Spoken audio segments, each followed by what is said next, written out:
Thank you for being here, Kirsten. My name is Isaac Grimm. I live here in Dover with a group called Rights and Democracy. I actually grew up in Lafayette, New York, just outside of Syracuse, so I was briefly a constituent of yours when I was younger. I wanted to ask you about basically our military and nuclear weapons spending.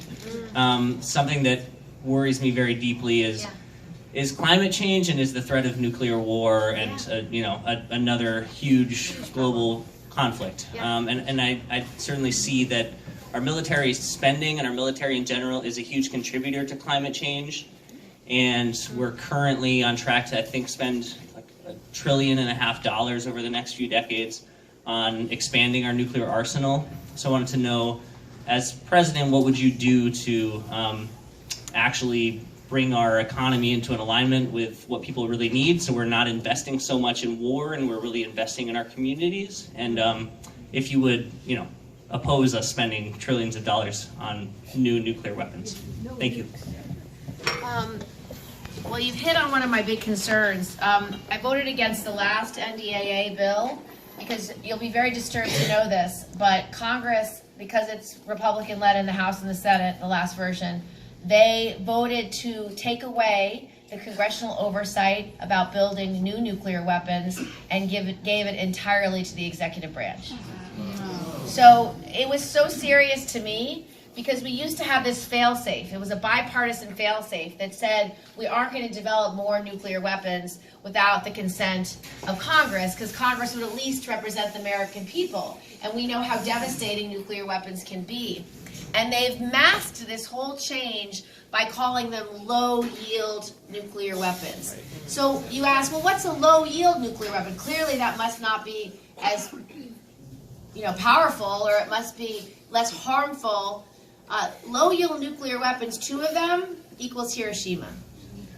So a low-yield nuclear weapon would certainly take out all of Dover. It's enough to destroy an entire small town. And so it's a serious issue. And what the debate has begun to develop around is making these weapons usable. So do you see the difference? We used to say, we don't worry about a first strike because a first strike would end in complete devastation of the person who fired nuclear weapons. When you say you want to develop low-yield nuclear weapons that are tactile, what you're saying is you want to use them. Now, the military will make an argument to say, oh, this is just, again, we have to have an equal threat, and this, if it's usable, then it's a better threat. I just found that as not believable. They're trying to create nuclear weapons that are usable. So I oppose the entire defense bill because of that one provision. So if I am president, I am going to make sure we unwind that completely. And I don't think we should be trying to create tactile nuclear weapons. Not only is it a waste of money, but it increases the risk of actually using them. Now, when President Trump got elected, I was very worried because the first thing he did was brought all the Senate to the White House within a few months to tell us, I believe that North Korea is going to create a nuclear missile, and I believe I have all the authority I need to bomb them whenever I want without your permission. So I became very alarmed. And so I started talking to my Republican colleagues to say, let's at least pass a resolution that says we cannot use nuclear weapons in a preemptive strike. Because I didn't want President Trump to fire a nuclear weapon and start a war.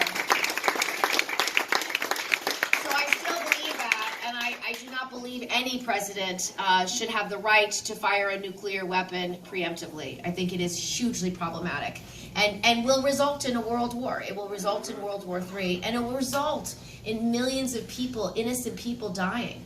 And I don't think that is consistent with our values as a country. Last question. Thank you.